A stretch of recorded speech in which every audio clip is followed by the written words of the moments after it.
appreciate that, Marty. There's quite a few things coming down the pipeline, so Yeah. we will keep you in the loop.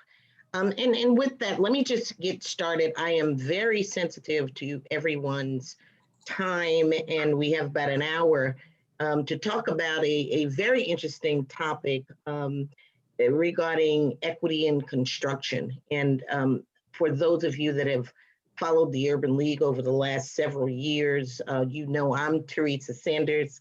I am President and CEO of the Urban League of Long Island. And joining us today is Alita White Barnes, who you could wave so everybody knows who I'm talking about. She's the project director for our State of Black Long Island Equity Council, and the work that this Equity Council has been doing over 5 years now. And a couple of areas in which we are looking at inequity is economic equity. And how do we close this gap, this economic gap that exists on Long Island? We have some extremes. We have extremely, wealthy areas and people that are doing fine. And then, we have some areas that people are actually, really struggling. I had a corporate person I was talking to about, economic equity, and I was talking about household incomes that are at like $36,000. And he every time I talk to him, he brings that up. He's like, I don't believe it. And I said, there are people living at that level on our great Long Island. And so what do we need to do in terms of leadership to close that gap? So a lot of what we're going to talk about tonight is a industry that, is working. It's doing great things on Long Island, but how do we close these economic equity gaps as it pertains to construction, building, developing? And I have to give all credit to Mitch Pally, who came to the Urban League after attending another event that we sponsored. And he said, we need to do something. We need to do something. So tonight is the beginning of some conversation around what is it that we should be doing. There are some people that are successful and thriving, but it's not enough. We need to put more people in the pipeline to be able to thrive. And we did some data diving as the Urban League, and we know that there is a great disparity. If we could eliminate some of these racial disparities as it pertains, particularly in economics, we could get well over $24 billion more dollars just in our region. And those are dollars that would have people buying homes and sending their kids to schools and, shopping and sewing into local regional economy. So this is going to be a serious conversation this evening. It's going to be open. Please, just a couple of the background things, use the chat. We have a chat set up. If someone says something that you're interested in or you want to hear more, please drop a note in the chat. We do have an hour, but you'll see how quickly this hour goes because we have a lot to talk about. We're being joined today not only by our co-host, who I'll introduce in a minute, Mitch Pally, but we are also joined by a couple of panelists that will be talking to you tonight in terms of their experience talking about equity in construction, and that's Sydney Joyner and Marty. Marty, can you pronounce your last name? I don't want to mess it up. That's not a problem. It's Detling, Marty Detling. Thank you so much. Yep. I do this with my students in college. I'm like, no, you got to pronounce your name at least a couple of times before I get it and say it correctly. So thank you. So we're going to have a great conversation with them tonight. And I want to take a minute right now to turn this over to Mitch so he can bring you all some greetings as the co-host for this evening's Construction in Equity webinar. Mitch? Thank you, Teresa. For those of you who don't know me, some of you do, Dwayne and I go back a long way. Lots of conversations at the county legislature, and still, I'm Mitch Pally. I'm the Chief Executive Officer of the Long Island Builders Institute. We are the largest residential home building trade association in New York State, one of the 10 largest in the country, 10% largest in the country, and we represent over almost 600 companies that are involved in the home building industry, residential home building industry, and mixed use building industry on Long Island, from developers to contractors to subcontractors to electricians to law firms to title companies, anybody who to architects to interior designers, anybody who's involved in the home building industry can join Libby in that context. We do two things. We try, number one, to protect the interests of the real estate community. We lobby Albany, Washington, Hauppauge, Mineola, and the towns to try to encourage home building on Long Island. And we also try to ensure that our members get jobs from our other members and have the ability to bid on contracts that are coming through in a variety of ways. So, that's why we're here. We have two goals. We have found it extremely difficult to have MBE, WBE companies become members of Libby, join with us in working toward those two goals. Marty is one of my officers, and he remembers when I raised it at our executive committee, they were 100% behind whatever we could do. I have talked to the Office of Minority Affairs at both Nassau and Suffolk counties and at Empire State Development to try to get some ideas on how to encourage the working together aspect of it. So that's why we were on a panel at the LIA. Teresa was on the panel, and I heard her talk, and Teresa and I have gone back many years on a number of committees over the years. And we thought it was a good idea to try to get everybody together and figure out how to make it happen. I have companies that have percentage requirements depending upon the financing, whether it's state and federal financing that they have to meet, that they're finding it increasingly difficult to find companies to do that. And then we have companies that just would like other people to bid, because the more bidders one has on regular projects, the more opportunities there are, and the more ability it is to find people who can do the work correctly and competently in that regard. So those are our goals, to try to increase the diversity that we have both in the residential home building industry and the larger construction industry. And that's why we're here. Thank you so much, Mitch. And so let me just give you a little bit of a background on how it's going to flow this evening. We are going to have our panelists, our content experts, talk a little bit about their background, some of the opportunities they've seen in being more inclusive in construction industry, and some of the challenges that they faced trying to engage a much more diverse population to be engaged in the construction industry. And then we're going to move to some questions from the guests. You can populate those questions as you hear people speaking. We will then close out with a call to action and just some closing comments from myself and Mitch Pally. And so I do want to take a moment to introduce our expert panel. Of course, you just heard from Mitch Pally, and I'm going to give him a minute to tell us, Mitch, just a little bit about your professional background. Talk a little bit. Well, I've been in this business now in a variety of ways for 45 years. This is my 12th year at Libby. Before that, I was 4 years at the Weber Law Group, which did real estate work. Before that, I was 21 years as the vice president for government affairs at the Long Island Association. And before that, I spent 9 years working in the New York State Legislature in Albany, and finished my career there as the chief counsel for the New York State Senate Transportation Committee under State Senator Norman Levy from Merrick. So I've been involved in legislation, government affairs work for almost 45 years now. Boy, it seems like a long time, or just yesterday, one or the other. It's been a great career, and Libby is a very important organization on Long Island from a real estate community, and we want to try to expand the universe to the extent that we can, and work with companies that would like to expand it with us. Great. Thank you so much, Mitch. Sydney, tell us a little bit about your professional background.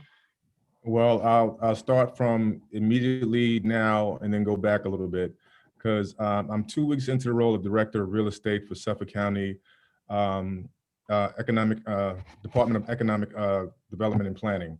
So looking forward to doing some great things in terms of the work that they have already done, and looking forward to broadening their work. My specific task in this role will be managing the Division of Real Estate Property Acquisition and Management and the county's community development and affordable housing opportunities. So that comes within the bailiwick that I've been working on for the past 20 years, where I worked in the private sector as a vice president of a commercial real estate company that focused on commercial real estate, management, and also brokerage. And that was took place in New York City, where I focused on the areas of Brooklyn, Queens, and Harlem. And I also did some work, I did quite a bit of work outside states, such as New Jersey and some of the northern states. So I've had a long history of working on development property deals, commercial deals, making sure that entrepreneurs were able to engage, and moving from leasing to actual ownership, and having to demystify that process for them. And also working with entrepreneurs who were small owners who were looking to develop properties and to acquire properties.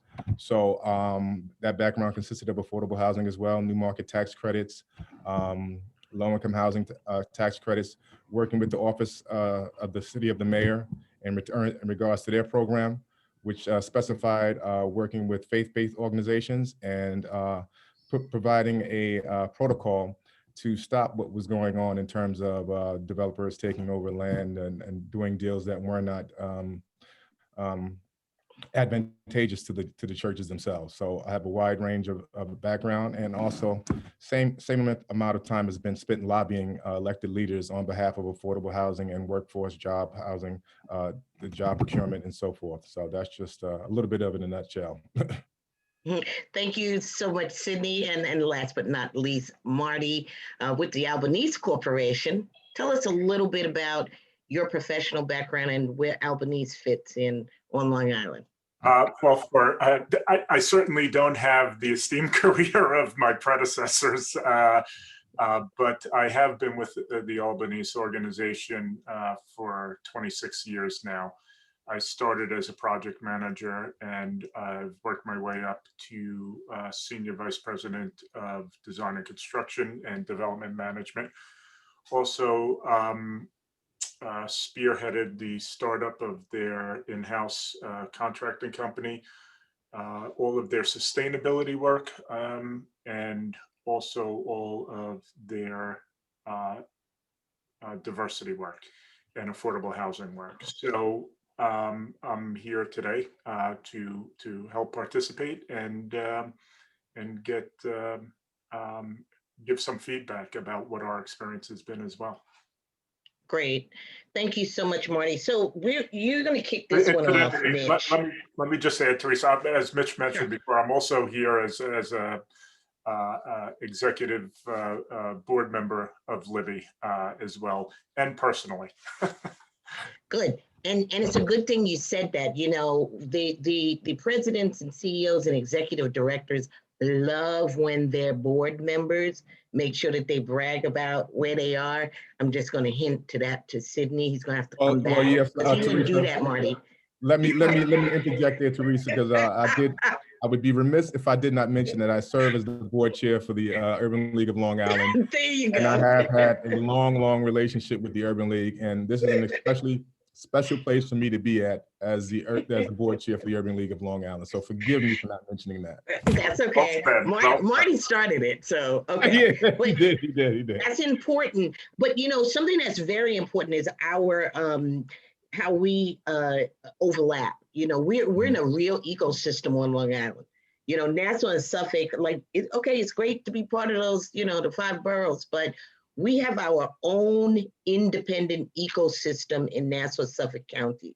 Right. And so this first question is for you, Mitch, because when we talk about that ecosystem, and when we talk about all of the different things that builds our strength or can weaken our ecosystem, particularly looking at economics, we look at construction on Long Island, and all of you know this.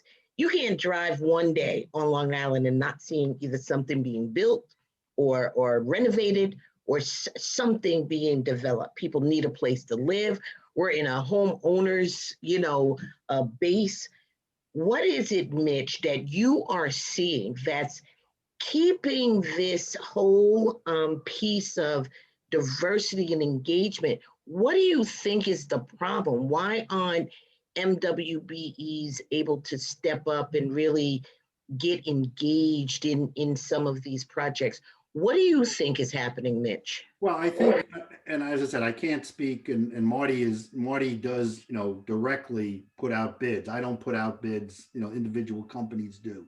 But in talking to people and in talking to my friends at both minority affairs entities in both counties, there seems to be a disconnect between the needs of the larger business community and the needs of the MBE WBE community. People like to do business with people they know, people they can talk to, people they can engage in to find out what do they do, how do they do it, do they have the appropriate attributes necessary, and that we seem to have a disconnect somewhere because of that. Either we're not reaching out to those companies, or they're not seeing the reach out and coming in, becoming members of Libby, or just becoming aware of companies. Many of my companies support Libby so strongly, they'll only do business with Libby members because they feel it's important to support the organization and the companies that are investing in the organization. And so, we're trying to reach out to companies. This whole thing started when, I got a list of the 310 at that time MBE WBE companies certified on Long Island by Empire State Development, wrote them all a letter about Libby and about our opportunities that we would like to pursue with them, and got one response. So either, my letter was lousy, which is very possible, or, it didn't resonate with the companies getting the information and what they could do with it and why it would be beneficial for them to call me up and say, okay, how do we get involved? How do I meet Albany's? How do I meet Jimmy Coughlin from TriTech? How do I meet, Doug Partridge from Heatherwood? How do I meet Michael Broxmeyer from Fairfield? The large, Scott Reckler from RXR, Greg Reckler from, Reckler Equities, the larger companies on Long Island that are looking for people to bid on their projects, because they don't do it themselves. They hire people in many cases to do it for them. And the ability for people to bid on those projects and to see whether they can get it, or to talk to the companies there in that revolving, we seem to have missed that. And that's why I thought this was important to do, because we'd all like to have new companies prosper on Long Island. I say all the time, every time somebody prospers on Long Island, they buy a house that one of my members built, okay? Or they rent a unit that one of my members built, okay? Or they, help us build more affordable housing, or assisted living, or whatever it is. The prosperity of everybody adds to the prosperity of everybody in that context. And that, for some reason, we seem to be missing that disconnect. And that's the ecosystem that I'm talking about, that we have to continue to build. But you used a good word, and I want Marty to kind of chime in on this. Mitch used attributes as a descriptor. What are those attributes? If you come from a community or background where you don't sit around the dinner table and talk about, share those things that's not in the book, how do people develop these attributes? As a developer, what are the attributes you look for when you're trying to engage some of these companies in business? You're on mute. Well, thank you. And and I agree with your earlier comment about we are our own ecosystem here. I think New York, the outer boroughs are a little more developed than we are out here for various reasons. And I think it's appropriate, to be, having a discussion about that and how we can achieve equal or better type relationships. So attributes. I'd never want a vendor or a subcontractor to fail. That's the last thing we want to have happen, because failure, setting somebody up for failure, doesn't help anyone. It doesn't help developers. It doesn't help the vendor or contractor. There has to be a support system. So when we see a contractor, an M or a WBE contractor, or any contractor for that matter, because we use the same litmus test as we qualify them. We see what have they done that would be, this project would be a next logical step for their organization or their business, and do they have a support system? Do they have a staff? Do they have funding? Are they going to be able to handle the project from a cash flow perspective? Do they have the right insurance? Do they have the wherewithal and just meeting the person to be able to do all the steps necessary to affect a professional positive outcome? And we qualify all our subcontractors, regardless of what classification they're in or no classification. And we try to give work that's appropriate to the size of the company and their capabilities. So when you say attributes, I'm more, I'm looking more at not subjective, but more objective attributes that we look for. I could say to echo Mitch's experience. We find great difficulty in finding firms with these attributes on Long Island. There's definitely a shortage, just generally speaking. So to the extent that we could find people to fill those needs, they will be able to prosper. And that's a good segue to Sydney, because very often when we are, a lot of our life work with the Urban League, or being, African American, being female, talking to, people that are in those positions that are the minority in this field of construction. How do they pipeline up to get to the point that they do qualify? So, I was talking to Alita as we were building out. So how does this play out tonight? Who's going to be here, and how do we speak to those people, and what's the pipeline we're trying to create to these jobs? And, in my head, I'm saying, I know hundreds of, people that do work in homes and on smaller scales. But I kept trying to think, where do I find these contractors that are women, that are other minorities, that can scale up, to use your words, Marty, to work on these larger projects, which, when you hear Mitch talks, they're out here on Long Island.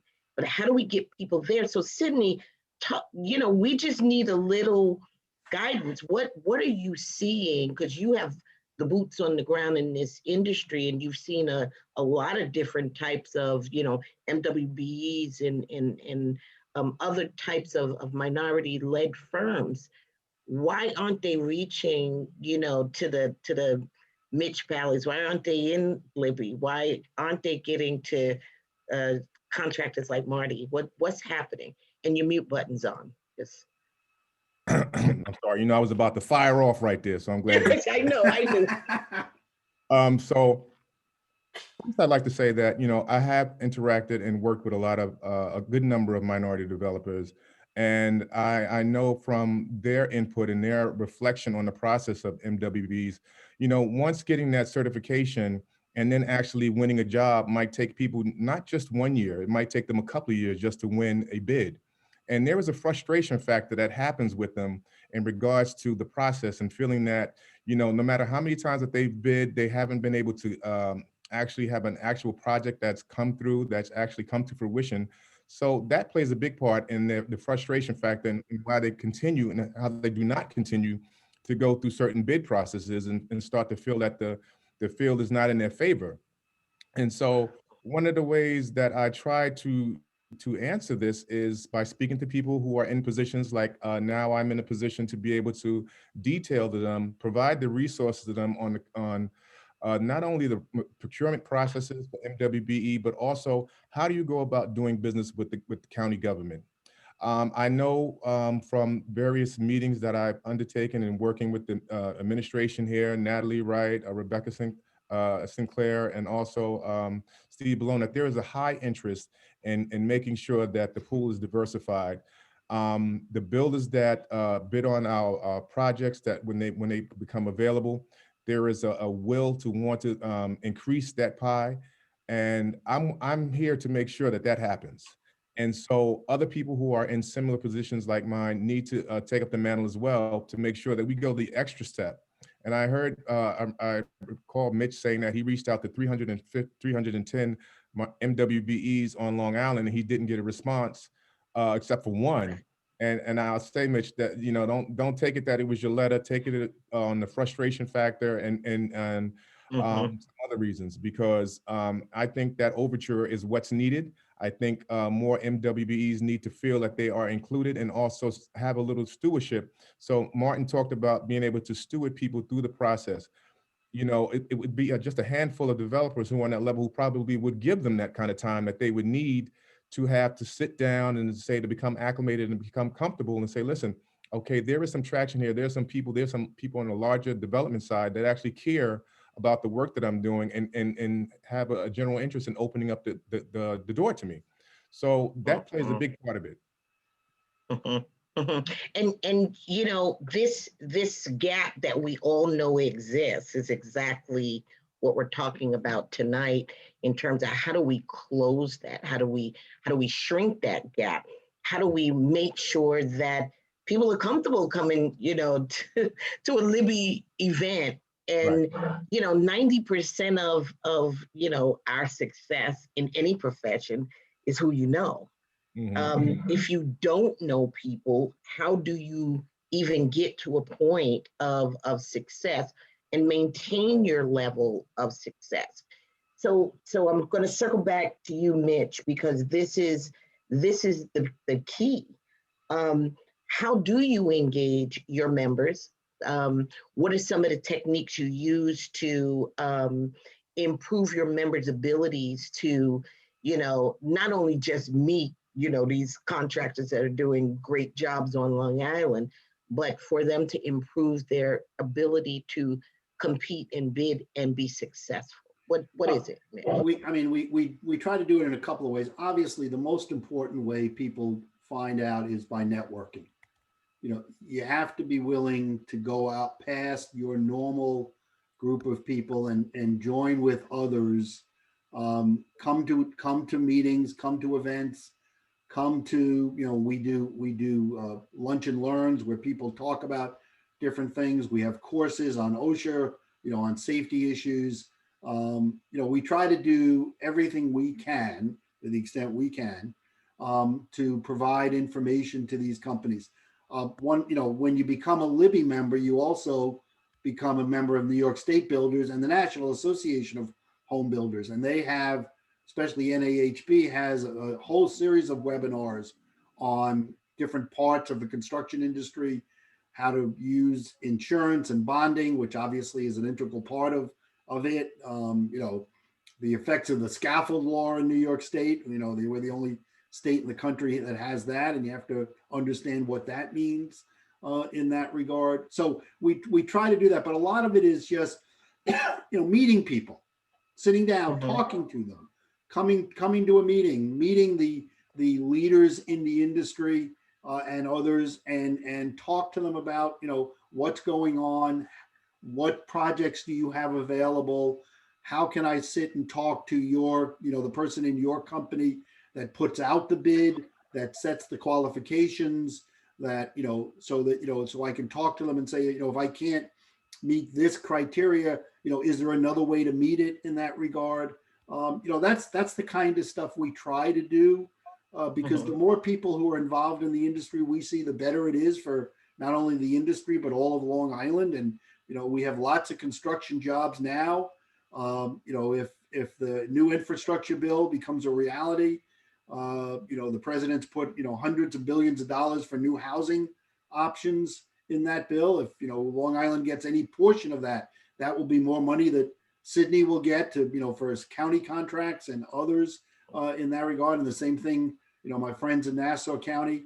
So that's what we try to accomplish. But you got to be willing to go part way. You got to be willing to go halfway. Everybody has to do that, in that context. So that's what we're trying to accomplish. That's how we do it at Libby. We try very hard to expand the universe of people who want to come, who want to participate. We've obviously cut down on our in-person events because of, because of COVID. It's, we all have had that effect. We don't like it. I love going to our dinner meetings and having 200 people interact with each other, okay, and have a little dinner and talk. And that's all they do is talk, and they learn about what's available. They learn about what projects are forthcoming. They learn about how to bid. That, hopefully, I'll knock on whatever wood I can find. We're going to try to start that again in June if everything works its way out in that context. But that's an integral part of it. And but people have to be willing to give us an evening, a couple of hours, and talk about it in that regard. Some of the feedback that we get from some of our constituents as we talk about this industry is one of the deal breakers is the insurance and bonding. Yeah. For a lot of these smaller contractors, that's where they get stuck. They'll network, they're out there, they're doing stuff, and then they, say, okay, it's time. And it's like, we don't have that kind of money. Marty, what would you suggest to a person, a contractor that they're ready, but they come to you and they share, listen, I don't have that money for the insurance and bonding, or I don't have enough money. Any ideas there where we could try to help?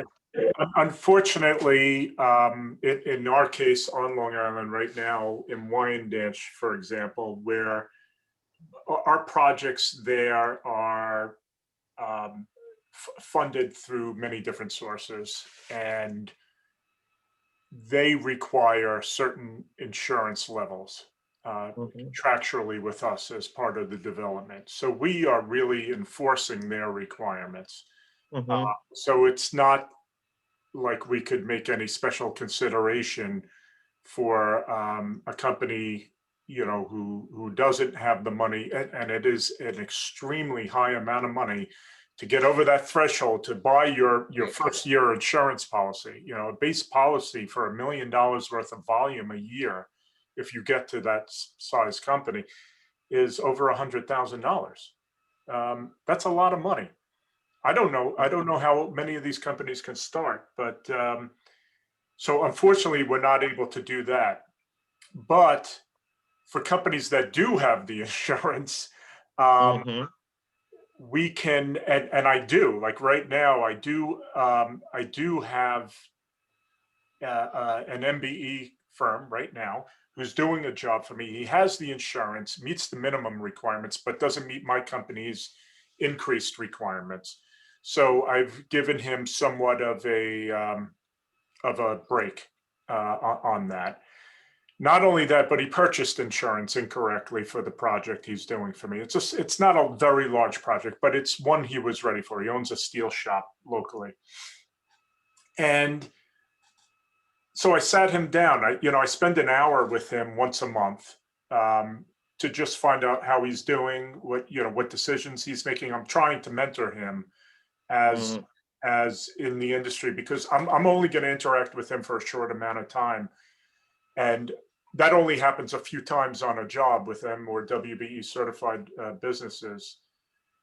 So I try to, invest a little bit of time in that to try to help grow that part of our resources, because I think it's important to have a diverse group. And one other thing I should mention is,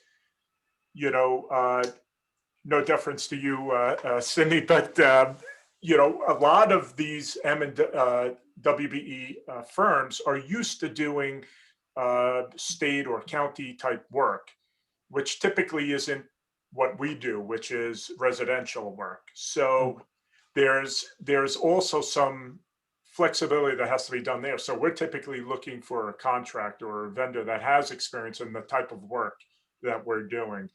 And for many years, that part of the market has not opened up to them. I think, the governor is doing some good work at enforcing that and trying to support that direction, but it hasn't yet evolved to that. So that's another pressure point that I'm seeing out there. And that might be frustrating for people who bid the work, like they do something, for the MTA, has nothing to do with a residential building. So their experience is not perfectly suited either. So sometimes.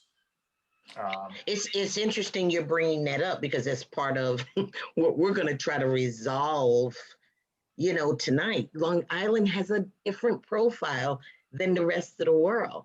I mean, we do have a strong private industry market out here. And it's not a problem with government contracts, but we have a healthy market, private market. Teresa, just a perfect example of that. I was the Suffolk County representative on the MTA board for 14 years. We tried very hard to bring in more MBE, WBE companies. Insurance and bonding became the barrier to doing that. So what did we do at MTA? We paid for the insurance and the bonding. Okay. We would say, fine, we're going to give you the job and we'll pay for it because we wanted you to have the job so much. And, my friend, Mr. Garner at MTA is a great friend. And, he put this program together and the board said, absolutely, let's do it. But MTA has, money to do that. Okay. Now, maybe we can put together a consortium with the counties and the state and figure out, okay, if bonding and insurance costs are the barrier, and I have no doubt they are in many cases, let's see what we can put together as some kind of consortium to see what would be possible to meet the insurance and bonding needs of individual companies on individual projects, separate and apart from county or state or federal work, which, as Marty said, is in a different category. Maybe there's something we can do. We're more than happy to look at that. New York, I hate to say it, I'll be political. New York has the highest insurance rates in the country. Okay. And with some of the stuff the state legislature is thinking of doing, they're only going to get higher because to protect themselves, the developer requests higher and higher insurance coverage from the contractors and subcontractors. And what does that do? It reduces the ability of diverse companies, because we know insurance is an issue, but being able to bid on that, because if you can't get to that category, if you can't get that insurance, you're not going to be able to qualify, whether it's for Albanese or whatever it happens to be in that context. And it's interesting. I say that, okay, to tell the state legislators, but the larger MBE, WBE community has to say that to them and say, wait a minute, I understand what you're trying to do, but you realize if you do this, my insurance requirements are going to go up, and Albanese is going to have to ask for more bonding, and that's going to reduce the number of companies that are going to be able to take advantage of that. So it all goes around in a circle together in that regard. But as I said, maybe there's something we, all of us sitting down can figure out, okay, how do we insurance is bad enough, you got to pay for it. Okay. Notwithstanding my insurance company friends, it's bad enough you got to pay for insurance. The worst thing is, not only do you have to pay for it, it has to be a barrier to other companies getting into the market and being able to bid project. So Mhm. we got to figure out some way to get around that. And I can assure you, Libby, we're more than happy to try to help, with our county governments and, whoever else can do it and see what's possible. This sounds like something that can turn into a really nice mentoring type of a program, part of a mentoring program. Because not only do you need the guidance and advice from the internal industry leaders, you need to understand how to purchase the correct insurance. You can make a financial mistake that prohibits you from getting to the right thing. Sydney, what's your opinion about the creation of some type of a mentoring program that can get some of these companies from the entry level into the major leagues like Marty? Well, I will guarantee you that you have spoken into existence, spoken into the planning stages here on the county side. So I think that's a wonderful idea. I'm looking forward to taking Mitch up on his idea in terms of forming a consortium that works on, breaking down some of these barriers, because I know firsthand and well that many of the MWBs that I've dealt with complain about the same problem. They face the same obstacles in regards to accessing the market, and insurance plays a very big role in them being able to even get into business and stay into business. Workers' compensation is another milestone for them True.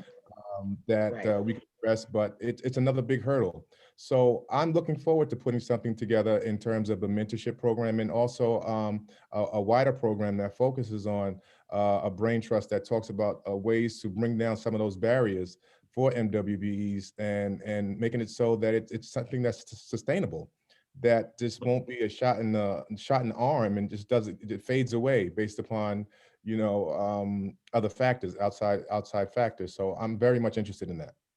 Thank you.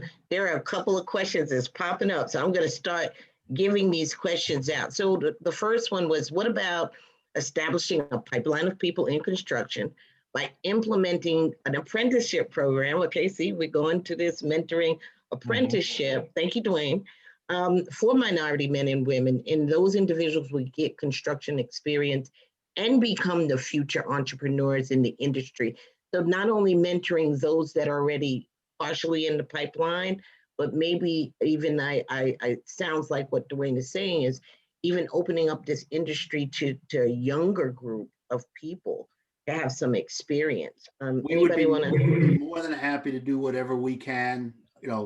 I have people like Marty and others who understand the importance of these issues on Long Island.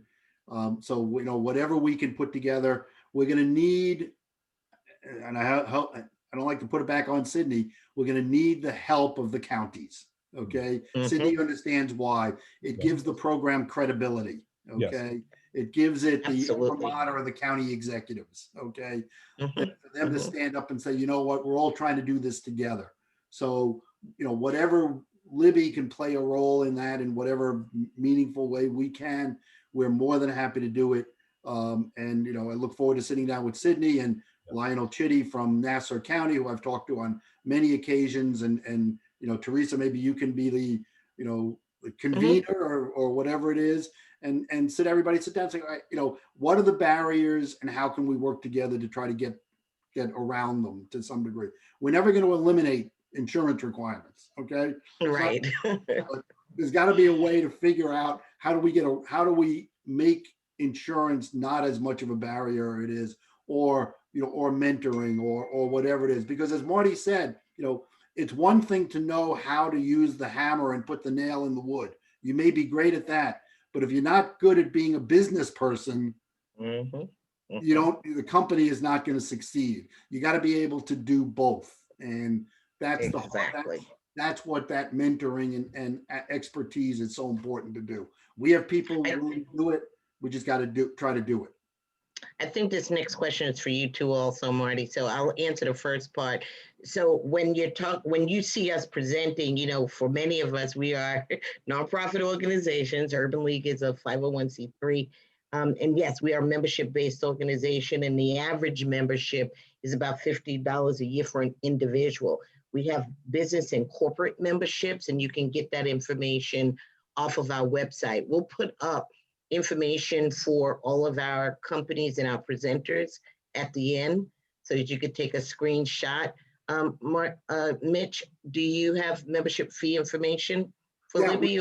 we have, obviously, we have, we have a builder fee and we have a associate or non-builder fee. Our builder fee is $1,596 a year. Our associate fee is $1,170, but we do have ways in which we can reduce that. We've done that for many startup companies and people who have not just going into business in that regard. So, I don't want to, we're a not-for-profit too. We're just like you. We rely on our members, and our golf outing to, make money in that regard, so that, we can succeed here and be a what we hope to be a positive, impact on Long Island. But, I don't want, just like I don't want to have insurance be a barrier, we're not going to let the dues be a barrier. We'll work it out. And if we have people who are interested in doing it and really want to come to the forefront, we'll help in that regard. Absolutely. I know my board chair is going to ask me, why is our membership so low? Watch. But we'll talk about that. I'm going to blame you, Mitch. Next question. So as we do need to connect project managers to minority and women-owned businesses. And I think that that's part of the discussion we'll have about what does this type of mentoring program look like. But the next question, as a new WBE, trying to establish a company in this field, getting registered with various companies to get on their bid list is daunting, to say the least. Anybody have any suggestions in terms of how our guests can work around this daunting process? I'm not sure what's daunting about it. Like the compliance reporting we have to do is pretty daunting as well. So, it's part of my end of the business. It's just a requirement, to fill out a qualification questionnaire. If you have an interest in doing work with our company, you can always email me and I'll send you a qualification questionnaire. You fill it out to the best of your ability. We have a quick discussion, and then I keep you in mind for when I have an appropriate project for you. Look, we don't have like a new project starting every day, but we have new projects starting once in a while. And when there's an opportunity, if there's somebody, that I'd like to look to Libby, that's a Libby member that I know maybe through Libby, I might give them a shot if they're ready for that work. Luckily, for this group, I'm very big on social equity, and I'm fortunate enough to be in a position where I say who gets hired and who doesn't. So, so I'm going to make it happen. I'm going to make all of my acquaintances at Libby. I'm going to work to have them understand it the way I do as well. So we just need people, to do this. Mitch is a great leader at the organization. He pushes, he pushes this, and I support him fully. And you're going to have an Anne-Marie's on the call. I see here, you're going to have some allies at Libby coming into it. If I'll tell you, anybody on this call, I have a foursome reserved for a golf outing in May. I don't have my foursome filled. If somebody wants to, and I'm not good, so don't be discouraged. But if somebody wants to join Libby, I'll juice it a little bit and say you can become part of my foursome without any cost to you. It's a wonderful day of golf, eating, drinking if you drink, and meeting people, networking. So I'll offer that out there to anybody on this call tonight. Thanks, Marty. You know what? Alita is probably thinking we should have auctioned this off for a winner tonight. But we'll figure that out. Here's another question. So one of the statements here is really a statement. Project managers and estimators are the ones conducting outreach to subs, and many of them are, putting in dozens of bids. Some of these project managers are putting in dozens of bids a month. And it's not enough time for them to conduct outreach, put in bids. Risk tolerance is also, low. So there's no time for a learning curve. I don't know this sounds like a Marty question. Yeah, and look, so 7 years ago, I think I walked into my first Libby meeting, not knowing anyone. I didn't know Mitch. I didn't know anybody. It was scary. I just, introduced myself to Mitch and Lois, who essentially run the organization, and started saying hello to people around me. I didn't even have somebody I knew at the meeting. And I just, and it didn't go well the first night, to be quite honest. But I stuck with it. I said, like I committed, I need to be involved in an industry group. And what I've learned by being involved in the organization is invaluable. It's information and access and that you can't pay for, that nobody would normally take the time to teach you. But, and it's a network of really good people in our community, in our, this building and industry and development community. So for that, I'm very thankful. And, like I said, you already have Mitch and I and Anne-Marie on this call. So anybody who wants to jump in, you could always say, oh yeah, hey, I know Marty. Oh yeah, I'm here tonight. I'm Marty's guest tonight. I'm with Marty. No problem. No problem. I'm available. I'm accessible. Marty, you're gonna have a lot of people using your name from tonight, That's but fine. it's okay. That's it's fine. okay. Use me. There you go. So there's another comment in here. Will there be an opportunity for attendees to share potential opportunities? I'm going to ask you to either put that in the chat, or we're going to put our contact information in here, and you can email it to the Urban League if you have like a flyer or an announcement or anything that you think we should publicize. We will also send it out to this guest list tonight. So please, if it can go in the chat, put it in the chat. If not, you can email the Urban League and we'll make sure that we share it, not only with the attendees tonight, but with others. There's a couple of questions. Let me just get to the last few because we're reaching almost the end of our evening. And there was a nice opportunity presented. The Vice President of Home Improvement and Optimization at Community Development Corp of Long Island, CDCLI. That's one of my favorites. I'm on their board, so I have to promote them. They have complete residential rehabs on approximately 500 projects every year. 500 projects every year. They're looking for general contractors to assist. Please go into the chat and take a look at this. You can reply to William. He's on here. He left a link in here. So see, there's information coming out already. CDC is a very good member of Libby. I work very closely with Gwen O'Shea on a number of affordable housing projects and developments around the island. She's a great friend. And, Jim Coughlin is involved with them. Jim Coughlin is the president of Libby this year. So there's a lot of interaction in that context with them, with the Long Island Housing Partnership, which, we have people on their board. And I work very closely with Peter Elkowitz on a number of issues. We try, Long Island is a big place, but it's really a small place, as we all understand.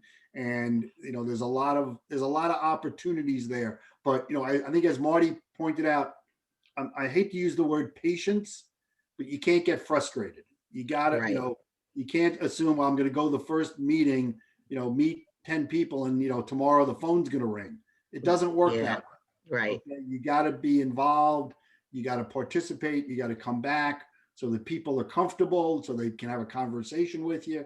And the easiest thing to do is once the success of the first job leads to the success of the second job and the second opportunity. So it's very important to get to that point. I'd love for everybody to say, well, tomorrow everybody's phone is going to ring and we're going to, have jobs left and right.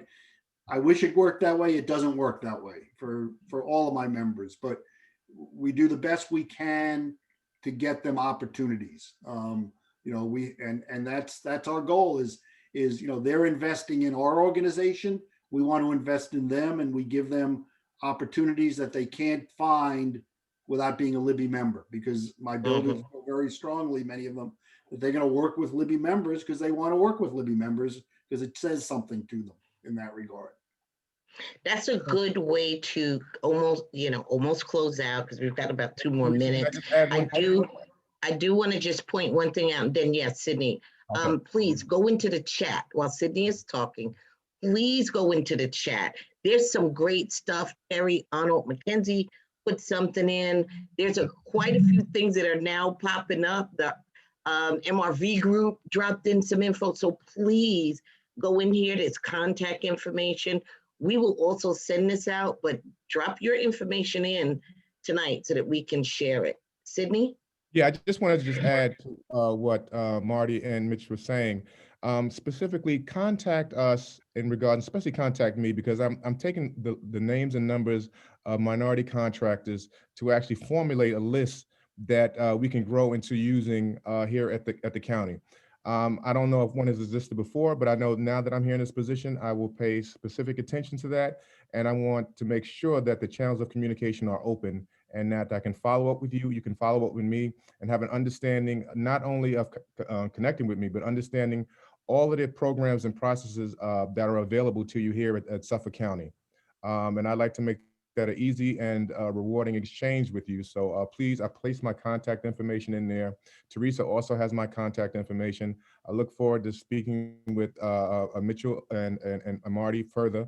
And we'll build these networks that are able to provide access for those who need them the most. And I will pay specific attention to it. Thank you so much, Sydney. Alita, do you have that slide that you can put up so people can grab the contact information? As Mitch and I are bringing some closing statements to the evening, we definitely want to thank you for participating tonight. And this appears not to be the last time we're going to get together, because I think this was a successful conversation. And yes, I caught the spelling on your name, Mitch. I will make sure we correct that. That's quite all right. But please take a screenshot if you want to with your camera phone so that you have the contact information for the content experts that were speaking tonight. We had a great attendance, and I want to leave the closing comment for Marty. I do want Marty, you and Sydney, thanking you both so much for your input this evening. And I'm mixed up. I want to leave the closing comment for Mitch Pally, but I want to thank both of you, Marty and Sydney, for all that you did to spur the conversation on, and to all of our guests that attended. And Mitch, I want to leave you with the closing. Well, I on behalf of the 600 members of the Long Island Builders Institute, we thank the Urban League for letting us participate tonight. We look forward to making this more than just a one shot. We want to continue to have the conversation. We want to continue to work on barriers. We work on opportunities here. So, we look forward to making this even more of a success than it has been tonight. Thank you very much, Teresa. Thank you very much, Mitch. And thank you to Alita White Barnes for all of the support she gave us this evening. Everyone have a great evening. Mask up, wash your hands. Yeah. Thank you, and be safe. Take care. Good night. Good night now.